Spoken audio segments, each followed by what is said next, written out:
Hi, I'm Laura Flanders. On this week's show, two amazing women, artists and activists at the cutting edge of a burgeoning disability arts movement.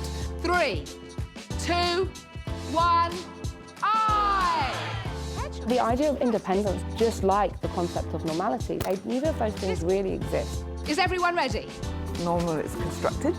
There actually is no normal. First up, Sheppard, a dancer choreographer whose high-speed wheelchair work flies in the face of any of your preconceptions about disability. And I mean that literally.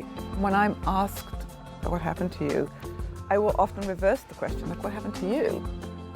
Then the writer, comedian, and self-styled Tourette's hero, Jess Thom. Tourette's superhero. Rather than see myself as the problem, I understood that neurodiversity was my power. Her performance of playwright Samuel Beckett's play Not I celebrates neurodiversity and asks who is allowed to perform what and who gets the final say. This is the Laura Flanders Show, the place where the people who say it can't be done take a backseat to the people who are doing it. Welcome. German playwright Bertolt Brecht once famously remarked that the artist's job is not to reflect reality, but to change it. Our next guest is doing just that in stunning ways, blowing open old ideas about bodies and beauty and movement and motion with her visceral performances that feature light, dance, and technology, including wheelchair technology and crutches. Her name is Sheppard, formerly a medieval studies professor. She's now a choreographer, dancer, and the founder of Kinetic Light, an artistic collaboration with dancer technologist Laura Lawson and lighting and video artist Michael Magg. Welcome. If you had to sum up, and I'm not going to ask you to do it in a word, but your passion, what is your passion at this moment in your art?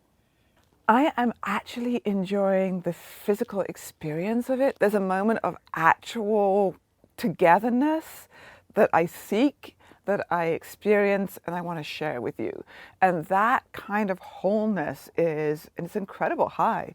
It's an incredible feeling. And that, finding that, being in that, is what I'm looking for right now. Now, I pushed my father, who was a wheelchair user, down and up many, many ramps, and the issues of inclusion when I was coming up in the 60s and 70s were very grave. Interestingly, he performed on Broadway twice and got a lot of reviews over many, many years, most of which never mentioned he was in a wheelchair, which was, at that time, people's idea of being nice, not mentioning it. Right. We're in a very different period. We are and we aren't. We are all over the map. There are some parts of our culture that are still struggling with what is the polite word to say and how do we mention it? Do we mention it? Do we look the other way? How do we even think about the image? Do you shoot the wheelchair? Do you photograph it? Some parts of the world are still wrestling with this. And other parts of the world are like, well, I'm here, I'm disabled, but it doesn't define me. And it's not who I am, and you can see me as a person. And there are other parts of the world, and this is the part that I'm most interested in, is that this is about the culture, the aesthetics, the politics, the social and political advocacy work. All of this work is embedded in one thing, where if you are not looking at the wheelchair and the wheelchair's movement as much in the same way as you're looking at my hands and my arms, you're missing half the work. So partly the world that I'm interested in is not about do we have inclusion? We don't have full and equitable and just inclusion, but the conversation is branching around that now to think about what does it mean to have different kinds of equitable participation, equitable experience, which is more than the language of inclusion. And that's where I want to go in my art. It's not enough to be on stage. It's how we're on stage. It's the work we're in on stage. It's the roles that we're cast in. It's how we're represented in newspapers. It's not just like the one, it's the how and the why. Are you alone in this? What's the context in which you're operating? I am not, fortunately. I think media and representation tends to pick out one person and will name one person, but I'm not alone. I actually am part of a movement of people coming at this from film, from theater, from policy, from dance, and I'm also part of a legacy that goes back to the civil rights movement and that world that you were mentioning back through the 60s all the way forward to where we are now. So I'm here now, But as you go through all the materials, there's a movement of us. So would you say it's fair to compare? There was a Black arts movement. Is there now a disability arts movement, aesthetic movement? Is that the right comparison? I hope so. I mean, but here's the thing. I mean, I think labels get added retroactively or retrospectively. So I would say, in some ways, there's a disability arts and disability culture manifesto coming out of the UK that is much, much earlier than we've seen articulations in American culture. But this is a new moment. And here in New York, this is a new moment. And we're really thinking about disability arts manifesting a lot through dance, but also in other in visual arts. We're seeing theatre, the National Disability Theatre. We're seeing all kinds of people that are somehow in their own disciplines beginning to just flower in different ways. So I believe, 10, 15 years from now, somebody will say, this is a renaissance of disability arts. But as we are in it right now, it is a movement.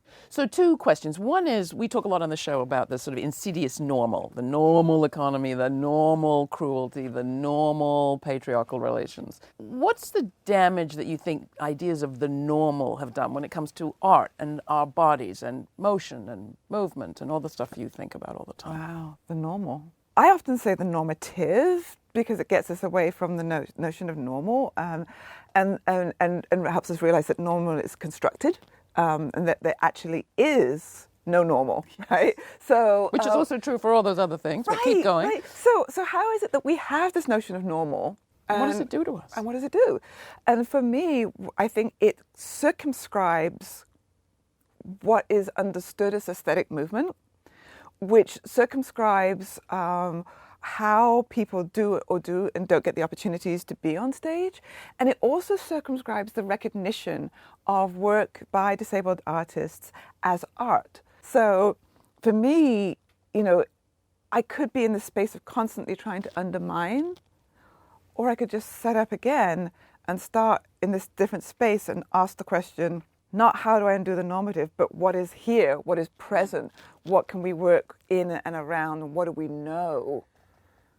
And then have that feed backwards. You talk, and a lot of people talk about a disability perspective. What is it? How does it change things, and what things does it change? And can all of us get a disability perspective?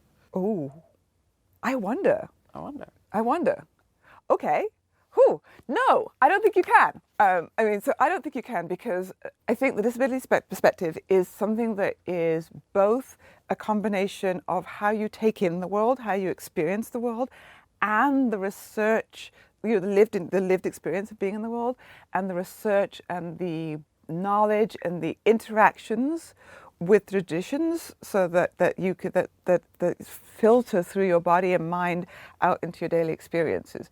So you can structure a world that, from a disability perspective, you can, like, for me, you might make the world only five and a bit feet high. You might think about where the placement of architecture and shelves, and you might create the physical space. But partly perspective is also about the way you interact with people in the space. And so I always joke that, like, on the streets, the first thing I see of you, if I'm looking down, is your shoes. Great, I know people by their shoes. But I also see an awful lot of bellies and butts, because that's what I see at that height. And so I think that the perspective is earned and developed over time. And it interacts with what we know and what we've read. From the outside world, you can get an understanding. But from the inside world, it's from that internal knowledge, that lived experience. You have a long list of things that you didn't want me to talk about. Yes.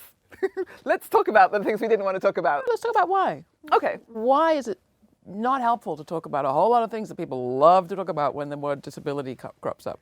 All right. So almost every journalistic experience that you see, and even if it's not the first paragraph in a newspaper article, it's in the second paragraph. It's and it almost always begin every interview story is the narrative. Like, what is it? The constant accounting of what happened to you, and sometimes nothing happened. Sometimes you were born with a disability, but the constant idea is that somehow disability has to be explained. You have to give your diagnosis, and then you have to explain how you arrived at this diagnosis and what the implications of this medicalization of disability is. And it sets disability up as a medical situation something that is wrong, a deficit, and something that always has to be accounted for in this kind of personal narrated way, and never actually allows for an understanding of a disability as an embodied whole experience that just is. I often, when I'm asked that question about what happened to you, I will often reverse the question, like, what happened to you? or why do you want to know? What will you know? What will you do with that? How will that help you talk about me? Right. How will that help you talk about my work? Well, it doesn't. How will that help you talk about whatever situation we're in right now? If I'm at the post office and you want to know what happened to me. The British. Yeah. You and I share something to do with the British. Are they doing it better? And if so, what are they doing better or different? Because the government, because of the social systems, were able to think about funding and supporting individual artists, somehow the world shifted. People were exposed in a way to the art, to the work, to the, and one by one, and it was sadly one by one, programs popped up, podcasts popped up, disabled actors popped up, independent artists were funded, there were performances, there was funded for groups. And so by these seed fundings in all of these places, you could begin to mesh together a culture of disability. Not the same culture by any means, but maybe I should say cultures of disability. And that gave space for different languages about disability. And, you know, I'm not going to say the UK, not that we're doing it right, because of course there are many ways in which things are awful. But I will say that the language and the kind of casual representation, I mean, I remember once there was a Channel 4 ident of a wheelchair user, radical, just like a couple of seconds. Somehow by thinking about how to get people into the space and the terms on which they wanted to be included, so both are important, not just the representation of one, but the terms by which somebody wants to be represented and the art that they make there, change the culture of expectation around disability. There's a growing awareness that disability is more than a circumstance of the body and that it can and does positively contribute to art. In New York, they recently opened this public art thing called The Vessel, which looks to me as sort of like a temple to stairs. And it's almost made worse every time everyone says to me, yes, but there's an elevator. The elevator takes you to the top, but the experience of the artwork is stairs. Why would you construct a public work of art that is massively and culturally inaccessible? It does reflect the drawbacks to the ADA, though, because if it's just about can you get to the top. This is the problem with inclusionary and compliance-related thinking, right? Inclusionary thinking, compliance kind of thinking is the elevator that will get you to the top. Participatory, cultural, and aesthetic thinking is about what is the experience of being in the art itself. You touched on it earlier, but we often ask our guests, what's the story you would like the future to tell about this moment? What's yours? That after many 50 to 60 years of work, the disability arts movement exploded across the United States, across the world, that there was a rising wave and suddenly the wave just kept going, and that disabled artists and culture makers were recognized. From your lips to the world.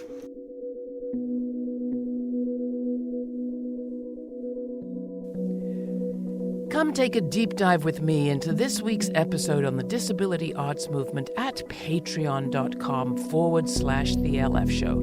That's where you'll find all of our episode notes along with video and audio web extras. It's also where our Patreon partners have access to our newest segment, The Story Behind the Story, where my crew and I give you a little insight into the making of each episode and the coming season of the show. We'd love you to add your thoughts, stories, ask us questions, any that come to mind, and make a contribution. And last but not least, you can now watch The Laura Flanders Show on public television stations. That's it. Thanks to you, our members, this program is now playing on more than 94 public television stations around the country, and every Sunday, 11:30 a.m. Eastern, on the World Channel, which reaches 174 more. If your station is not one of those, contact them and ask for The Laura Flanders Show, or write to us and we can help. That's info@lauraflanders.org. And if you're not a member yet, follow the link in the podcast description and join our team for as little as $3 a month. Next, artist, comedian, writer, Tourette's superhero Jess Thom joins me to talk about art, politics, and Samuel Beckett. First, here's Bakabana by Brooklyn Funk Essentials from their album Stay Good, courtesy of Dorado Records.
Hi, I'm Laura Flanders, this time coming to you from Brick in the heart of downtown Brooklyn, a community arts and media space that also is a community access television station. This winter, the Under the Radar Festival, which is produced by the Public Theater in New York City, hosted the most extraordinary performance right here at Brick. It was a return performance for the star of the show, Jess Thom, who performed Not I, a piece I had only seen entirely abstracted from any human participation on a little screen, on television. Jess made it into an entirely different performance. Jess, Biscuit. you want to introduce yourself? Yes, Biscuit. I'm Jess Thom. I'm an artist, a writer, Biscuit, and a part-time superhero. Biscuit, sausage, Biscuit. I also have Tourettes Syndrome, which means that I make movements and noises, Biscuit, I can't control, called tics, Biscuit. Some of my most regular tics, vocal tics, include biscuit and hedgehog and sausage and cats, Biscuit, donkeys. Donkeys wanting to get in on the action, Biscuit. And so nothing gets lost in translation when I say biscuit. Think cookie. Biscuit. Biscuit. I also have motor tics that mean that I move around and bang my chest. So that would be the sound that our podcast Biscuit. listeners are hearing? Yes, you can probably hear the sound of my hand banging my chest. But don't worry, I'm wearing padded gloves to stop my knuckles getting sore. I'd never come across Samuel Beckett before. I didn't train as a performer, and I hadn't read his plays or seen them performed. But I was introduced to Not I at a time when my tics were intensifying, the movements and noises that I make, because of Tourette's Syndrome. And I was finding it really hard to recognise them as part of me, as part of my body, as the product of my brain. And I would talk about the Tourette's and the tics. And then here was this text about a character who was distancing herself from probably her own voice and not saying I, but saying she. And that felt very relevant to me. Thanks so much for coming, Biscuit. My name's Jess, Biscuit, and my sign name is Jess. Yikes. Jess. Yeah, it's still Jess. Yikes. The performance will be about 12 minutes long. After that, we'll have a chance to ask questions and do some shouting together. All being well, we'll be finished within the hour. Is everyone ready? Yes. Great. I was hoping you were going to say no. Great. In a moment, we're going to count down from 3. Biscuit. And I'd like everyone to shout or sign I. Then we'll bring down the lights. Okay. 3, 2, 1, I. Hedgehog, Biscuit, cats, Biscuit. Let's talk about Tourette's. Tourette's! You are Donkeys. Tourette's superhero. Yes. TourettesHero is the organisation you founded. Yeah. I'll have to make this quick. We don't have much time. For those of you who don't know me, let me introduce myself. I'm TourettesHero, the world's first fully fledged Tourette superhero. Ow! masterclass in spontaneity. Biscuit, we have been practicing for this for weeks by doing nothing. Biscuit, hair chug. I propose, Biscuit, that humour and creativity, Biscuit, are key tools, Biscuit, in encouraging people to think more deeply about an often, Biscuit, marked condition.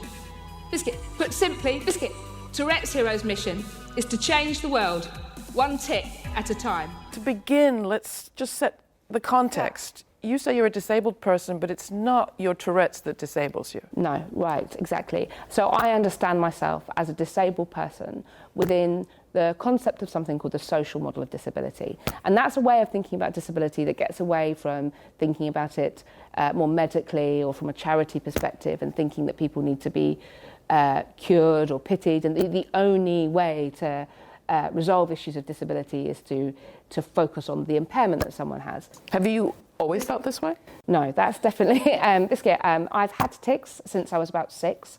As a child, they were milder and less noticeable to other people. The earliest things that I can remember are Biscuit squeaking noises and making facial gestures. They intensified in my early 20s and began to have a bigger impact on my life. And my initial response was to try and ignore them, to distance myself from that, to try and mask it and hide and fit in. And my life became increasingly restricted as a result. So TourettesHero is all about challenging that way of thinking. And it started really for me, one of the big moments of change for me, Biscuit, was a conversation with Matthew Pountney, who's the co-founder of TourettesHero and the director of Not I. And he described Tourette's as a crazy language generating machine, Biscuit, and told me that not doing something creative with it would be wasteful. And I was able to hear that sentence in a totally different way. We'd talked about Tourette's loads before, but that caught my imagination in a particular way and started to allow me to see that there might be value to my neurodiversity, and that having Tourette's gave me access to a spontaneous creativity that I wouldn't have afterwards. And I'd been brought up to think that being wasteful was very bad. So rather than waste that, we Why waste a superpower? Yeah, because my life was changed by a single sentence. I connected with a different approach to my body, and rather than see myself as the problem, I understood that neurodiversity was my power and had power. But we have to get as many people talking and thinking and connecting with each other now more than ever. To what extent do you think we are also called upon to reconsider our sense of the hero, the solo hero, and that this aspiration that we want to be independent, meaning, relieved of needing help, or we want to be normal even, whatever that might be? Biscuit. Yeah, and the idea of independence is actually just like the concept of normality. Neither of those things really exist because none of us are totally independent beings. We are codependent on each other in different ways and at different points in our lives. For me, a big moment for me and in my journey as a disabled person was realising that independence didn't have to mean doing everything for myself. Being in control of the decisions and being able to know the things that I need and then ask for help when I need it and have the language and confidence to do that has been incredibly powerful, and that's what independence means. So I could keep talking with you forever, and I could hear about all the other plays you want to do, but just quickly give our audience some sense of where they might see more about your work or even catch a performance or be part of TourettesHero. And then finally, anything you think you really just maybe mouth-like want to express that you haven't had a chance. So to find out more about TourettesHero, people can start by going to the website, TourettesHero.com. I have written a blog for almost a decade, and so there is lots about my day-to-day experience as someone with Tourette's. Some of that's funny, some of that's challenging. There are also tics on there, over 6,000 things that I've said as tics, and they are there to be used as inspiration and catalysts for other people's creativity. So we invite you to make artwork in response, whether that's poetry or imagery or performance. You have a book? Biscuit, I have a book. Welcome to Biscuitland. Biscuits! And I suppose if I'm the thing that I want people to know is that when I say I'm a disabled person, that doesn't say anything negative about me at all. It doesn't diminish me in any way. It isn't related to ability. I am a person who experiences barriers because of how my body and mind works. But disability isn't a dirty word, and there is an incredible, rich arts scene and cultural scene that comes out of the experience of those barriers. I am one of many disabled artists making incredible, important and challenging work. Not that my work's incredible, but like there's this rich scene. It is incredible. And I would really like people to, that's for everybody. Yeah. And disability isn't a niche issue. 1 in 5 of us identify as disabled, and it is relevant to everyone who has a body and a mind. And we all have the power to be inclusive and to support each other and to make and shape a world that works better for us all. And art can be part of changing that and helping people connect with each other. Alice Sheppard, when she was on the show, the choreographer who works with Kinetic Light, said Yes. she feels she's part of a disability arts movement, Yes. sort of like the black arts movement maybe of the 20th century. Is that what it feels like to you? Do you feel like we're at a turning point or an sort of efflorescence of this work? Yeah, absolutely. And when I say I'm a disabled artist, I feel proud and I feel strong and I feel connected to a group of people who may have very different impairments from me, but who have shared experiences, and that I can give and receive solidarity within that. And I think that at the moment, now more than ever, it's so easy as a disabled person for your life and your expectations to be impacted by the politics of where you live and to be defined by the politics of place. We have to have those conversations about disability, arts, culture and justice and rights across borders. And we, as an international movement of disabled artists and activists, I think connecting with each other and challenging each other to keep making ambitious work and having high expectations of the world around us is essential. Beautiful. Sausage! Thank you so very much. For more information on this week's episode, including episode notes and more of our coverage of the disability arts movement and disability justice, go to patreon.com/The LF Show. You don't have to be a member, but do consider it. You're the fuel that makes it possible for us to do this sort of reporting on topics like disability justice, which are close to my heart but rarely appear in the money media. It's super easy to join our team. It only takes a couple of minutes at patreon.com/The LF Show. Join us. Make this possible. Thanks. This show is produced by yours truly, Laura Flanders, Matt Colacello, Jeremiah Cothren, Mercedes Grostiaga, Jeannie Hopper, Nat Needham, David Newman, Rory O'Connor, Charlotte Prager, Ryan Holtz, and Sabrina Artel. Music and sound this time included Shining Skies by George Georgia, Broke for Free by Tom Cascino, Vegans by Isaac Joel, Indawn by Epidemic Sound, Bakabana by Brooklyn Funk Essentials, and original sound imaging by our own Jeannie Hopper. Major funding for this program is provided by the Novo, Tomcat, Cloud Mountain, Fonda, Park, Shift Tides, and the Puss Family Foundation, as well as listeners like you. Thanks for listening. Thanks for contributing. Thanks for your ideas. Stay kind. Stay curious. Till the next time, I'm Laura.